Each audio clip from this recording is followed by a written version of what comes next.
Sir कितने time हम ISSB दे सकता है? बेटा लाइफ टाइम मैंने बड़ी दफ़ा कहा है, लेकिन दोबारा आपका रिप्लाई देता हूँ। ज़िंदगी में कमीशन के लिए आप ISSB बोर्ड में 2 दफ़ा फेल हो सकते हैं। अगर 2 दफ़ा उधर से नॉट रिकमेंडेड है तो चांस नहीं होता। सर रेंजर्स में इंस्पेक्टर का जॉब अच्छी है, प्रमोशन की फैसिलिटी मिलेगी, BSc कर लिया है। अच्छा, आप अभी ज्वाइन नहीं किया, उससे पहले प्रमोशन पे आ गए। रेंजर की जॉब अच्छी है। जॉब जहाँ भी आप करें बेटा, अगर हिम्मत से करें, मेहनत से करें और अच्छे तरीके से करें तो अच्छी है। गवर्नमेंट सर्विस है, अपना अच्छा परफॉर्म करें मेहनत से, ईमानदारी से, तो अल्लाह आपको इज्जत देगा। सर ISSB के लिए मिनिमम मार्क्स 60% हैं या 65%? Kindly reply. इसका वही जवाब है, अब वेबसाइट पे जाएं, जो प्री रिक्विजिट जिस कोर्स के लिए हैं वो देख लें कि क्या है और एज क्या है। Sir I am twice not recommended from ISSB for PMA long course, what should I do now? बेटा पढ़ें, ज़िंदगी में आगे बढ़ें और कोई और शोबा चुन लें। वो स्काई इज़ द लिमिट। ये तो एक चांस था ना, एक शोबा था, बाकी शोबों पे आप मेहनत करके आगे बढ़ सकते हैं। सर मेरी हाइट 167 सेंटीमीटर है, लेकिन वैसे सोल्जर के लिए 167.5 है। मैं सिलेक्ट हो जाऊंगा? Please answer my question. इतना परेशान होने की ज़रूरत नहीं है। ये जो ज़्यादा इंचेस की डिफरेंट एक्सरसाइजेज अवेलेबल हैं, डॉक्टर साहब से रिव्यू करें।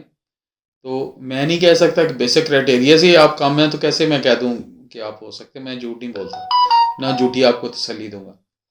आप डॉक्टर साहब से मिलके और फिजिकल वाले से मिलके ये डिफरेंट थोड़ी बहुत जो है न्यूट्रिशन भी होता है, आप वो करें, अल्लाह ताला बरकत डालेगा। आप अभी यंग हैं, परेशान ना हो, मेहनत करें और गाइडलाइन लें डॉक्टर साहब से, अल्लाह बरकत डालेगा।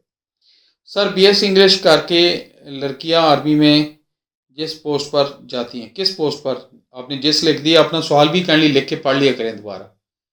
यूथ से मेरी अक्सर पॉइंट तो नहीं शिकवा है, आप बात सुनते नहीं। आप लोग जब बात कोई कर रहा हो उसकी बात नहीं सुनते 90% ऑफ पीपल। और अगली बात, जो बात अगले को आप कहते हैं वो लिख के ना दोबारा पढ़ते भी नहीं कि मैंने लिखा क्या है। तो काइंडली जो बात करें उसको तसल्ली से करें और तसल्ली से सुनने की आदत डालें। मैंने तो आपका सवाल बेटा अंडरस्टैंड कर लिया, उसका जवाब अभी दे देता हूँ। सर BS इंग्लिश करके लड़कियां आर्मी में जा सकती हैं? नहीं जा सकती। वो इसलिए बेटा कि आर्मी में या तो आप वो इंजीनियरिंग स्ट्रीम वाली मैंने बताई, या मास्टर्स के बाद है, MPhil या 16 ईयर एजुकेशन के बाद। इसलिए मैं कह रहा हूँ कि एजुकेशन ईयर का है ना आजकल HEC की इक्विवेलेंस पॉलिसी, और उसके बाद आगे उस लिहाज से आप बेटा अपना फील्ड चढ़ें।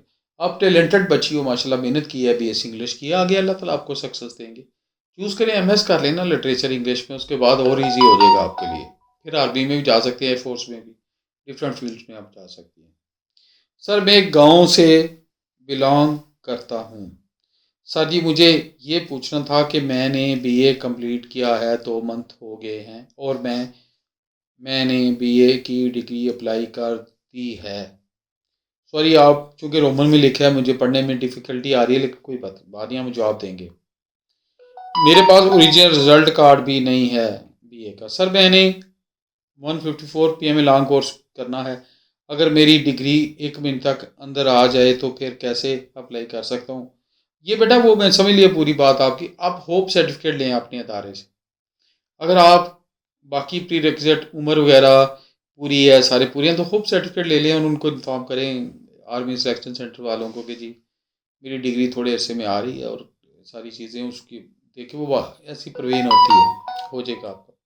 तो I hope I am clear on this कि होप सर्टिफिकेट पे आप अप्लाई कर सकते हैं।